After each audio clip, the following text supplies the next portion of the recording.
Government స్కూల్లో పనిచేసే టీచర్లు అంటే ఎలా ఉండాలి? పిల్లలకి పాఠాలు చెప్పేసామా, మన పని మనం చూసుకున్నామా, తిన్నామా, పడుకున్నామా, తెల్లారిందా అన్నట్టు ఉండాలి.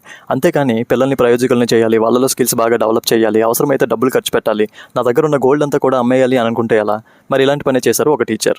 తమిళనాడులో విల్లుపురం అనే ఒక ఊర్లో ఒక గవర్నమెంట్ స్కూల్లో ఇంగ్లీష్ టీచర్గా పనిచేస్తున్న అన్నపూర్ణ అనే ఆవిడ పిల్లలకి ఇంగ్లీష్ నేర్పించే విధానంలో చిన్న పొరపాట్లు ఉన్నాయని, అవి సరిచేస్తే పిల్లలు నిజంగా ఇంగ్లీష్ బాగా మాట్లాడగలరని అనుకున్నారు.